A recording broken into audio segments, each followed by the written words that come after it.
नमस्कार मित्रांनो, आज आपण पाहणार आहोत कंट्रोल पॅनल आणि रिले पॅनल सबस्टेशनमध्ये कसे वर्क करते।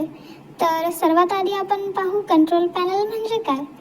कंट्रोल पॅनलमधून सर्किट ब्रेकर, आयसोलेटर आणि इतर उपकरणांचे कंट्रोल व मॉनिटरिंग केले जाते।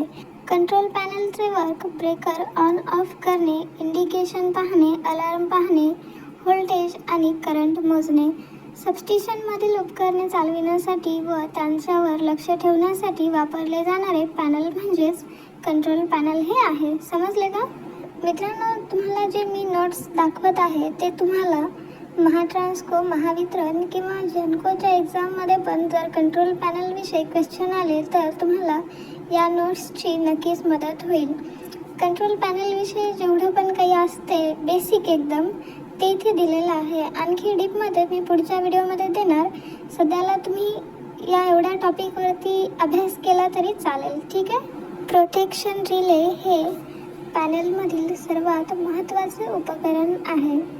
मित्रांनो, कंट्रोल पॅनल हे सबस्टेशनचे मेंदू मानले जाते, कारण लाईनमध्ये कोणतेही फॉल्ट किंवा काहीही अडचण आल्यास ते कंट्रोल पॅनलला लगेच लक्षात येते। कंट्रोल पॅनलचे मेंटेनन्सचं जर आपल्याला बोलायचं असेल तर त्यामध्ये कंट्रोल पॅनल स्वच्छ ठेवणे, त्याची वायरिंग वगैरे चेक करणे, चाचणी घेणे, रिलेची चाचणी घेणे, तसेच मीटर आणि इंडिकेशन चेक करत राहणे या गोष्टी येतात। कंट्रोल पॅनलचे फायदे म्हटलं तर आपण पाहू शकता, सिस्टमची देखभाल सोपी होते, ऑपरेशन जलद करता येते आणि उपकरणांवर सुरक्षित नियंत्रण ठेवता येते आणि काही फॉल्ट झाल्यास ते लगेच समजते। कंट्रोल पॅनलच्या पोझिशनचे जर विचार केले तर कंट्रोल पॅनलचे पोझिशन प्रत्येक ठिकाणी हे कंट्रोल रूममध्येच असते। मी तुम्हाला इथेच बऱ्या प्रकारे स्वतःहून सांगले आणि नोट्समध्ये पण दिलेले आहे। तरीही तुम्हाला यामध्ये काही समजत नसेल तर तुम्ही नक्की कमेंट करा, मी तुमचा प्रत्येक प्रॉब्लेम सॉल्व्ह करेन। आणि तसंच सबस्टेशनमध्ये लाईव्ह काय होत आहे किंवा मेंटेनन्स वगैरे कसे करतात ते पण तुम्हाला सर्व एक गोष्ट सांगण्याचा प्रयत्न करेन, ठीक आहे। तर आता आपण पाहू रिले पॅनल म्हणजे काय। याचे पण वर्क थोडाफार तसाच असते, पण रिले पॅनल आणि कंट्रोल पॅनलमध्ये थोडासा फरक असतो। आपण मागे बघितलेलं आहे की कंट्रोल पॅनल कसे वर्क करते किंवा त्याचा मेंटेनन्स काय असते आणि त्याचे नोट्स, तर सेम तसेच आता आपण रिले पॅनलचे पाहणार आहोत। रिले पॅनलची डेफिनेशन वगैरे इथे दिलेली आहे, जसे की तुम्ही पाहू शकता।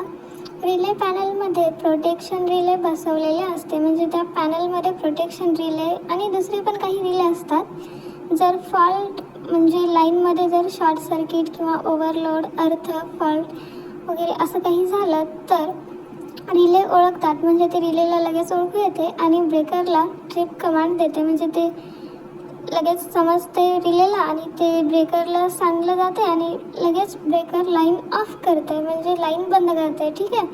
ओव्हर करंट प्रोटेक्शन, अर्थ फॉल्ट प्रोटेक्शन, डिफरेन्शियल प्रोटेक्शन आणि डिस्टन्स प्रोटेक्शन हे त्या पॅनलमधले रिले आहेत, ठीक आहे। विद्युत यंत्राला फॉल्टपासून संरक्षण देणारे म्हणजेच रिले पॅनल आहे।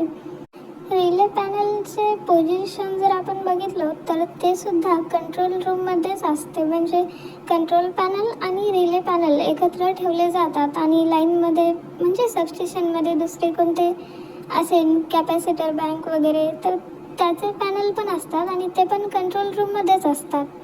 रिले, ट्रान्सफॉर्मर, बस बार, लाईन याचे संरक्षण करण्यासाठी वापरले जाते आणि तसेच फॉल्टमध्ये होणारे नुकसानही कमी करते। रिले पॅनल हे प्रोटेक्शनसाठी वापरले जाते आणि कंट्रोल पॅनल हे कंट्रोल आणि मॉनिटरिंग करण्यासाठी वापरले जाते। तर अशा प्रकारे आपण कंट्रोल पॅनल आणि रिले पॅनलबद्दल थोडक्यामध्ये माहिती घेतलेली आहेत। आणि तसेच जर सबस्टेशनमधील इतर आणखी इक्विपमेंट वगैरे किंवा नोट्स असे काहीही म्हणजे कोणत्याही गोष्टीची जर मदत हवी असेल तर तुम्ही कमेंटमध्ये नक्की सांगू शकता। आणि तसेच इथून प्रत्येक दिवशी म्हणजे दररोज मी चॅनलवरती व्हिडिओ टाकणार आहे, त्यामुळे तुम्ही सबस्क्राईब नक्की करा, कारण त्यामध्ये तुमची पण हेल्प नक्की होणार.